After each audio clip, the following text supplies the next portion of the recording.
Emotional safety beats sexual chemistry every time, especially with an avoidant, because chemistry can be exciting, but safety is rare, and what is rare becomes unforgettable. You can be beautiful, you can be irresistible, you can be everything they've ever wanted physically, and still not be the person they miss in the quiet. Because an avoidant doesn't attach through heat, they attach through relief. They attach through the moment their nervous system stops bracing. They attach through the feeling that they can breathe around you without being chased, managed, or pressured. And if you've loved an avoidant, you know how confusing that is, because you assume the way to keep them close is to be more desirable, more exciting, more perfect, more impressive. You think if you look better, if you flirt better, if you please them more, they'll stay. But what makes them stay emotionally is not how much you turn them on, it's how safe they feel when things get real. Because desire is easy. Desire can be a moment. Desire can be a weekend. Desire can be a late night message, a rush of craving, a temporary hunger. But safety is what touches the part of them they protect the most, the part that believes closeness is dangerous. And when you are emotionally safe, you become something that their body recognizes even when their mind tries to deny it. You become a place where their defenses soften. Emotional safety is not you being small. It's not you being silent. It's not you tolerating disrespect. Emotional safety is you being steady. It's you being warm without being frantic. It's you being present without being invasive. It's you being honest without trying to force a reaction. It's you letting them have space without turning that space into a battlefield. It's you not making them responsible for regulating your panic, because that is the fastest way an avoidant feels trapped. And this is where most people lose them, because when an avoidant pulls away, your nervous system screams. You start reaching. You start checking. You start explaining. You start demanding clarity. You start filling the silence. You start trying to secure the bond through words. But the avoidant hears that as pressure. They hear it as, I have to fix you. I have to soothe you. I have to manage your emotions, and they retreat. Not because you're wrong for having feelings, but because they don't know how to hold feelings without feeling swallowed. So emotional safety is the ability to feel deeply and still stay grounded. It's the ability to love and still breathe. It's the ability to say, I care about you, without making your care a leash. It's the ability to be close without gripping. And you can feel the difference in your own body, because when you are emotionally safe, you don't chase the moment they step back. You don't punish them either. You allow the space to exist, and you stay connected to yourself inside that space. You keep your life moving. You keep your dignity intact. You don't collapse into fear. You don't turn their distance into a crisis. That steadiness tells their nervous system something they rarely feel. I can be close to this person without losing myself. Because for an avoidant, closeness often equals danger. Danger of being needed. Danger of being seen. Danger of being responsible. Danger of being disappointed. Danger of being trapped in expectations. So when you are emotionally safe, you remove the panic that closeness usually triggers. You become the rare experience where intimacy doesn't feel like a demand, it feels like peace. And that is the turn-on that hits harder than lust. Lust says, I want you. Safety says, I can be with you. Lust says, I crave you. Safety says, I can breathe around you. Lust can fade when stress hits, when fear hits, when real life hits. But safety becomes more valuable the more life gets heavy. And that is why they miss you. Not because you were the hottest, but because you were the calmest place they didn't realize they needed. They miss how their shoulders dropped around you. They miss how they didn't have to perform. They miss how you didn't interrogate every emotion. They miss how you didn't turn a quiet moment into a test. They miss how you could laugh and let things be light, and also be serious without turning it into drama. They miss how you didn't weaponize their vulnerability. They miss how you didn't make them feel like they were failing every time they didn't have perfect words. Because avoidants are often ashamed of their own emotional limits. They often feel like they can't do relationships right. They often feel defective, even if they never admit it. And when you are emotionally safe, you don't shame them for being human. You don't shame them for needing time. You don't shame them for struggling. You hold your standards, yes, but you hold them with calm, not contempt. That creates a bond their nervous system remembers. But emotional safety is also the most misunderstood thing, because people think it means accepting crumbs. It doesn't. Emotional safety includes self-respect. It includes boundaries. It includes the quiet confidence of knowing, I can love you and still choose myself. Because if your safety comes from abandoning yourself, it's not safety, it's fear disguised as patience. So true emotional safety looks like this. You don't chase, and you don't disappear. You don't beg, and you don't punish. You communicate clearly, and you don't over-explain. You stay open, and you don't stay available for inconsistency. You let them experience your warmth, but you do not offer unlimited access when they are not showing steady effort. And do you know what that does to an avoidant? It creates a rare combination: freedom and consequence. Freedom because you are not gripping them. Consequence because you are not endlessly available. That combination is the psychological sweet spot. It makes them feel safe enough to come closer and aware enough to not take you for granted. Because the biggest reason avoidants don't attach is not that they don't feel, it's that closeness activates their fear. But when you bring emotional safety, you reduce the fear. And when fear reduces, attachment can grow. Not always, not guaranteed, but possible. And here is the part that is for you, not for them. Emotional safety is also what saves your heart. Because when you become emotionally safe, you stop letting their behavior control your nervous system. You stop feeling like your peace depends on their consistency. You stop being pulled into panic by their silence. You become a woman who can love without losing herself, and that is the deepest kind of power. So yes, emotional safety hits an avoidant harder than lust, because lust excites them, but safety disarms them. Lust pulls them into a moment, but safety pulls them into reality. Lust makes them want you tonight, but safety makes them miss you when you're gone, because they realize how rare it is to find someone who made closeness feel calm. And now without you, the world feels louder, their mind feels busier, their defenses feel heavier, and they finally understand. The most addictive thing wasn't the chemistry, it was the peace. Self-containment is magnetic, and it's one of the deepest psychological turn-ons for an avoidant because it does something that almost no one else does. It removes pressure while increasing value at the same time. It tells their nervous system, you are not responsible for my happiness, and it tells their heart, I am still choosing you. And that combination, being chosen without being needed, hits an avoidant harder than lust, because it touches the exact fear that makes them run, the fear of being responsible for someone else's emotional world. If you've ever been with an avoidant, you already know what they struggle with. They struggle with the feeling that closeness is a demand. They struggle with the feeling that, if they let you in, they'll be expected to show up perfectly. They struggle with the fear that your love will become a leash, that your needs will become a weight, that your emotions will become something they have to manage. And sometimes, without meaning to, people reinforce that fear. They text again and again. They ask for reassurance constantly. They collapse when the avoidant goes quiet. They make their peace dependent on attention. And the avoidant feels it and thinks, I can't carry this, and they retreat. Self-containment is the opposite. Self-containment is you having an emotional spine. It's you being able to feel deeply without falling apart. It's you being able to miss them without chasing them. It's you being able to love them without needing them to rescue you from your own anxiety. It's you being able to enjoy connection without making the connection the center of your identity. And that is seductive because it's rare. The avoidant is used to people who want them to fill a void. They are used to people who unconsciously ask, make me feel secure, make me feel chosen, make me feel okay. And that request, even when it's not spoken, feels like pressure to them. But when you are self-contained, your energy says something different. I'm already okay, and I still want you. I don't need you, and that is why my choice is real. And the avoidant feels that like a shock, because it breaks their familiar script. Their script says, if someone loves me, they will cling. Their script says, if someone gets close, they will demand more. Their script says, if I pull away, they will panic. Their script says, closeness always comes with chaos. But when you are self-contained, you don't match the script. You don't collapse when they step back. You don't chase to fix the silence. You don't flood them with emotion to prove you care. You stay steady, you stay grounded, you stay warm, but not desperate. And suddenly, you become the one person they can't predict in the old way. Because self-containment creates a kind of calm mystery.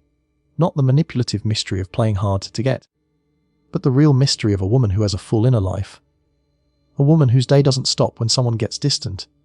A woman who can enjoy love, but doesn't revolve around it. A woman who can be soft, but isn't fragile. A woman who can be open, but isn't easily pulled into chaos. That's magnetic, because it makes them curious, and curiosity is the bridge to attachment. Avoidants don't chase what is fully guaranteed. They also don't chase what feels like pressure. But they do feel pulled toward what feels safe and valuable, what feels like freedom and consequence in the same breath. Self-containment offers that, because you're not gripping them, but you're also not available for half effort. You're not chasing them, but you're not waiting either. You're simply living, steady, whole, and that wholeness is what makes your presence feel like a privilege. Now let's get very real about what self-containment is not, because people confuse it. Self-containment is not coldness. It's not acting indifferent. It's not pretending you don't care. It's not shutting down your emotions. It's not being so independent that no one can reach you. Self-containment is not a wall, it's a foundation. It's you being able to hold your own emotions without dumping them on someone else. It's you being able to say, I feel this, and I can handle it. It's you being able to ask for what you need without begging. It's you being able to walk away without destroying yourself. And the reason this hits an avoidant so hard is because it creates emotional safety for them. They don't feel responsible for your emotional regulation. They don't feel like one wrong move will break you. They don't feel like your happiness is hanging on their reply. And when that pressure disappears, they can finally feel their own feelings. They can finally feel desire without fear. They can finally miss you without shame. They can finally attach without feeling trapped. Because this is what most people don't realize. Avoidants often feel love and fear at the same time. They feel pulled toward you, and then they panic. They want closeness, and then they crave distance. They miss you, and then they resist reaching out. And if you are not self-contained, their panic increases because they think, if I get close, she'll need me even more, and I can't handle that. But if you are self-contained, their panic reduces because they think closeness with her doesn't mean losing myself. And here's the emotional part. Self-containment also changes you. It makes you less willing to accept breadcrumbs. It makes you less willing to tolerate mixed signals. It makes you less likely to confuse intensity with love. It helps you stop trying to earn someone's consistency. It brings you back to the part of you that knows you deserve steady love. So when you want an avoidant to miss you, the most powerful move is not to become more seductive. It's to become more whole. It's to build a life and a nervous system that doesn't chase relief. It's to stop letting their distance decide your mood. It's to let your heart be open, but your identity be rooted. And then, if they lose you, they don't just miss your body, they miss your energy. They miss how calm you were. They miss how steady you were. They miss how you didn't demand, but you also didn't disappear into weakness. They miss the way you made closeness feel light, not heavy. They miss the rare feeling of being chosen by someone who didn't need to be chosen. Because that is what self-containment does. It turns your love into a gift, not a plea. It turns your presence into a privilege, not a guarantee. And to an avoidant, that is one of the most powerful psychological turn-ons there is. The experience of love that doesn't suffocate, love that doesn't chase, love that doesn't collapse, love that simply stands there steady, warm, and whole. Mystery through independence, not manipulation, is the kind of psychological turn-on that gets under an avoidant's skin because it doesn't feel like a game. It feels like a reality they can't control. And control is everything to an avoidant. They can handle a chase because a chase makes them powerful. They can handle jealousy bait because it's predictable. They can handle coldness because it confirms their story. But they struggle with a woman whose life is genuinely full, whose attention is not easily captured, whose energy is warm but not chasing, whose world keeps moving whether they show up or not. That is mystery, not the performative kind, the real kind. The kind where they can't fully map you, can't fully own you, can't fully predict what you will do next, not because you are inconsistent, but because you are alive. You are not orbiting them. You are not waiting. You are not arranging your happiness around their availability. And that triggers something deep in an avoidant, because for once, their distance doesn't create power, it creates loss. Most people think mystery is about being hard to get. They think it's about delayed replies, disappearing, acting uninterested, creating confusion to provoke obsession. That's manipulation. And an avoidant can sniff manipulation from a mile away, because they are already hyper, aware of pressure, and games feel like pressure. Games feel like you are trying to control them, and when an avoidant feels controlled, they run. But independence is different. Independence is not a tactic, it's a lifestyle. It's you having purpose. It's you having routines. It's you having friendships that matter. It's you having goals that pull you forward. It's you having standards that hold you steady. And when your independence is real, it makes you emotionally lighter. You don't cling. You don't chase. You don't beg for reassurance. You don't need to win them to feel whole. You simply choose connection when it's healthy, and you choose yourself when it's not. And that is the kind of mystery that makes an avoidant think about you when you're not there. Because they are used to being the center, even when they are absent. They are used to people who keep checking in. People who keep asking, are you okay? People who keep trying to fix the distance. People who keep shrinking their lives to keep the connection alive. And when that happens, the avoidance nervous system relaxes because they feel in control. They feel like, I can pull away and still be wanted. I can go quiet and still be chased. I can be inconsistent and still be chosen. And that comfort kills the chase because nothing is at risk. Independence creates risk without threats. It creates consequence without drama.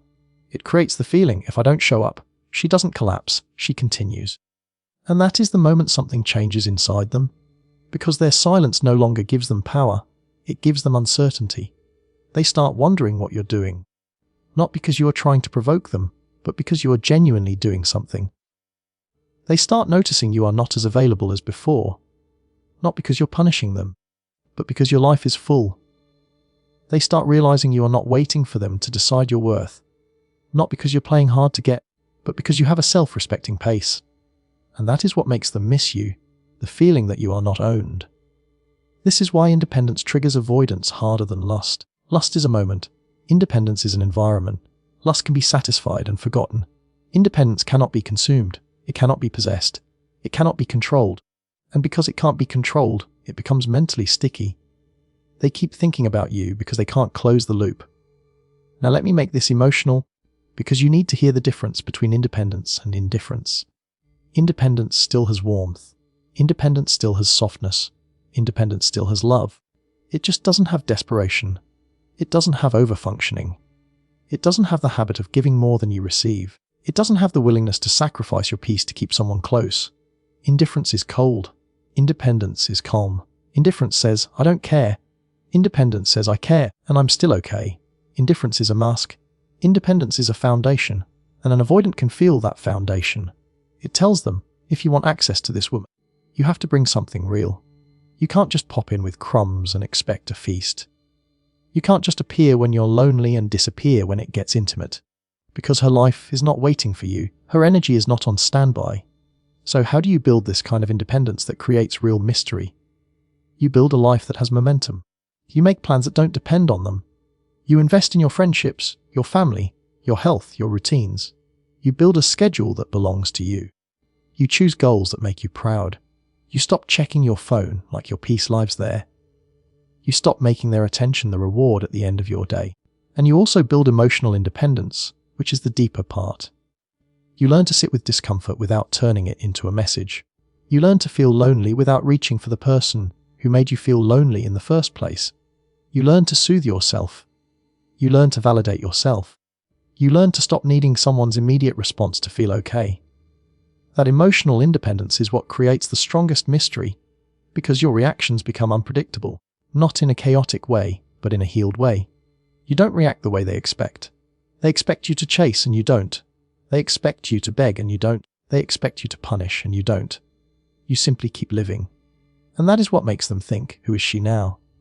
Because the truth is, when you become truly independent, you stop being easily controlled by the avoidance cycle. You stop being pulled into their push-pull. You stop rewarding distance. You stop over-giving. And the avoidant feels that shift as a loss of control. They can't rely on their old behavior to keep you close. They can't predict that you'll always return. And in that uncertainty, they finally feel something they often avoid, the fear of losing someone who actually mattered. But here is the part that matters most. You don't build independence to make them miss you. You build it to stop missing yourself. You build it to stop living in the waiting room. You build it to return to your own life. And when you return to your own life, you become the kind of woman who is missed naturally, because your presence is not a guarantee, it is a gift. So let your mystery come from truth, not tactics.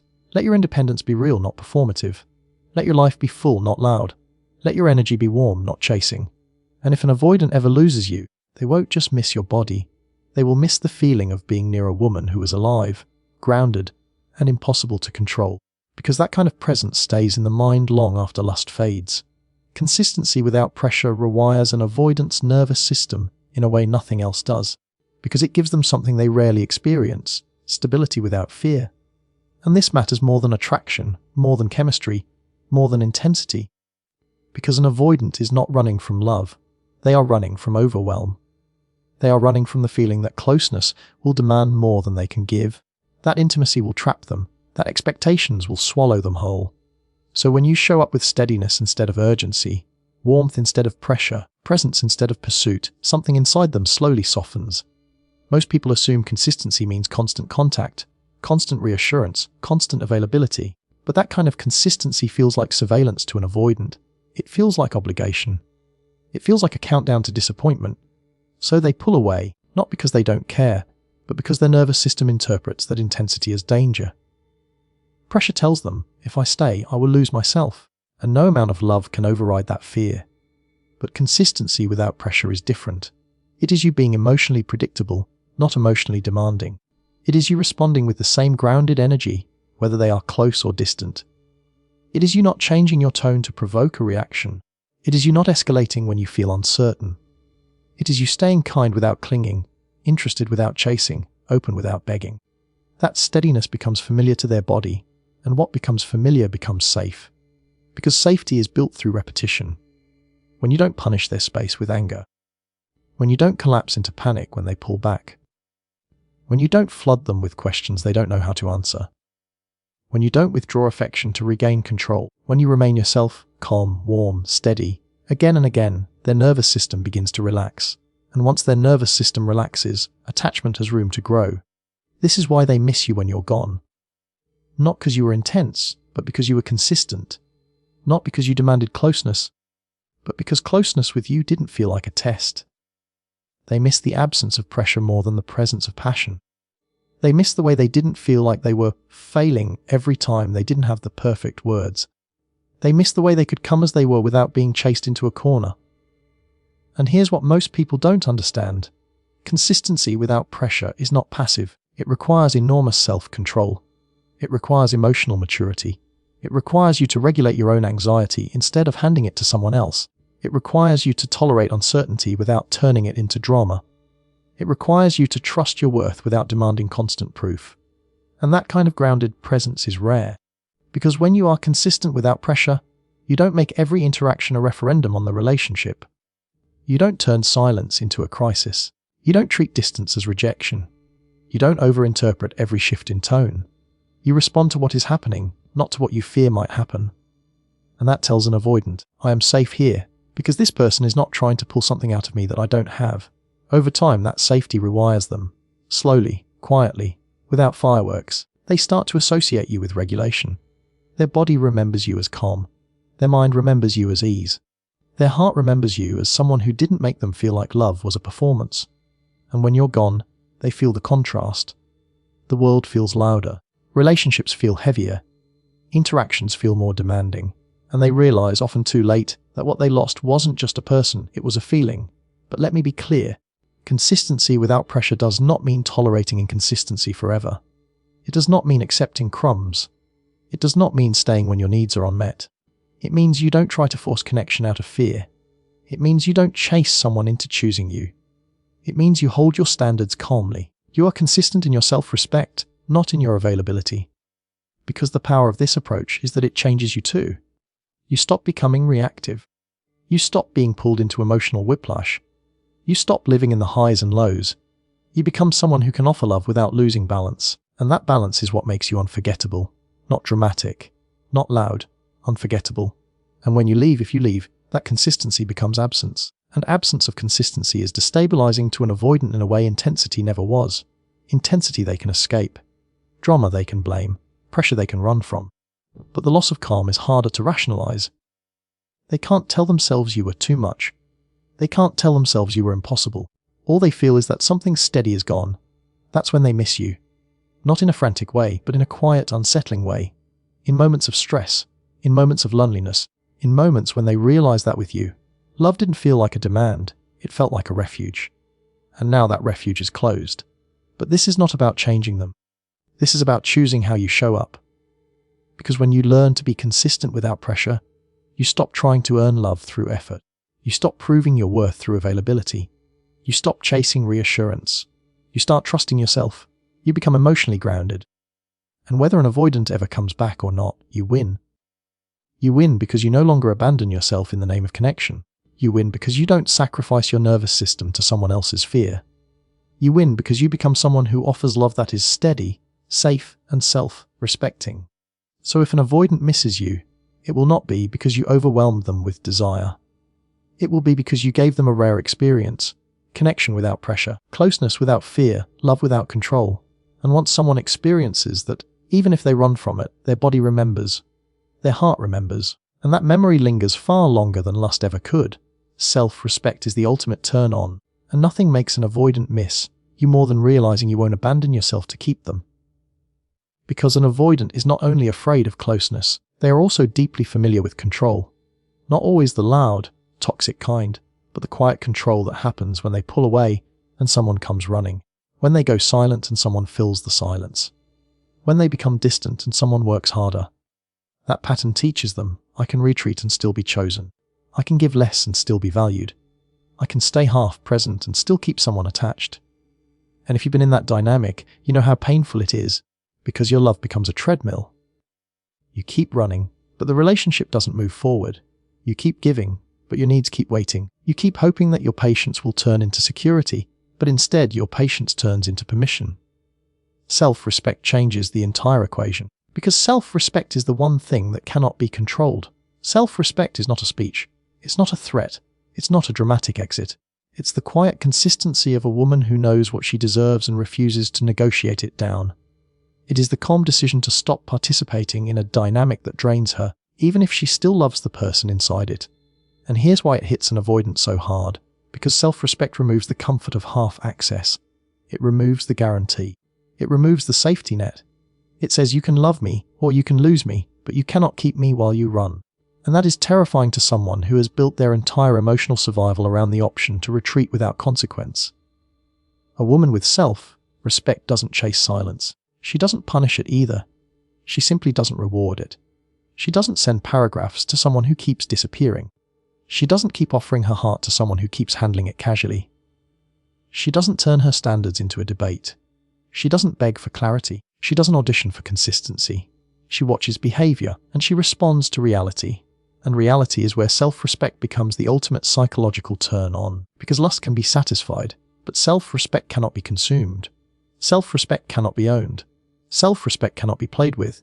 It creates value without begging for value. It creates presence without making presence a pleading request. It says I am warm, but I am not endlessly available. I am loving, but I am not a public service. I am open, but I am not open to being half loved. To an avoidant, that is magnetic, because it creates the exact balance their nervous system responds to: freedom and consequence. Freedom because you are not gripping them.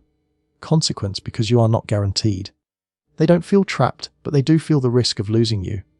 And risk is what wakes them up, because avoidants often don't fully register loss when you are still emotionally there. They don't fully register loss when you are still checking in, still explaining, still waiting, still forgiving. Your pain keeps the cord attached. Your effort keeps the door cracked. Even if you say you're leaving, they feel, she'll come back, she always does. Self-respect is the first time you don't. It's the first time you mean what you say. It's the first time you don't reopen the door because you miss them. It's the first time you don't accept the late-night message as a reunion. It's the first time you don't treat a breadcrumb like a feast. It's the first time your boundaries have weight. And that is when an avoidant misses you. Not because you begged, but because you stopped. Not because you proved your love, but because you proved your standards. Not because you made them the center of your world, but because you made yourself the center of your own. Because self-respect is the thing that forces an avoidant to face a choice. They can keep running and lose access to you, or they can step up and meet you. And the moment they realize they cannot keep you with half effort, they feel something they try to avoid, the fear of real loss. They start remembering your steadiness. They start remembering your warmth. They start remembering how safe you were without trying to control them. They start remembering the way you loved with dignity. And that memory becomes uncomfortable because it highlights the truth. They didn't lose you because you were too much. They lost you because they gave too little. But self-respect is not cold. Self-respect is not revenge. Self-respect is not you trying to hurt them back. Self-respect is you refusing to hurt yourself anymore. It's you refusing to keep paying for love with anxiety. It's you refusing to keep translating mixed signals into hope. It's you refusing to keep shrinking your needs to fit inside someone else's comfort zone. And that is deeply emotional, because it requires you to sit with grief. It requires you to feel the loneliness without turning it into a message. It requires you to stop seeking relief through contact. It requires you to accept that missing someone is not a reason to return to a dynamic that breaks you. So self-respect looks like this. You leave calmly. You speak simply. You don't insult, you don't beg. You don't threaten regret. You close the door, and then you keep it closed. You protect your heart from the temptation of more conversation. You protect your peace from the addiction to their attention. You protect your future from repeating the same cycle in a new phase. And the most powerful part, self-respect rebuilds you. It rebuilds trust with yourself. It rebuilds your nervous system. It rebuilds your identity. Because the deepest damage in these dynamics is not only what they did, it's what you did to yourself to stay. The times you ignored your intuition, the times you accepted less, the times you abandoned your standards to keep them close. So when you choose self-respect, you stop abandoning yourself. And that is why it becomes the ultimate turn-on, because it creates a woman who is emotionally safe and emotionally strong at the same time. A woman who can love without losing herself. A woman who can be soft without being weak. A woman who can be present without being desperate. And if an avoidant ever loses that woman, they don't just miss her body, they miss her backbone. They miss the feeling of being near someone who was warm, but not easily accessed, loving but not easily controlled. They miss the peace they felt around her, and they miss the consequence they didn't expect, that her love had standards. Because lust may make someone want you for a night, but self-respect makes them feel the weight of losing you for a lifetime.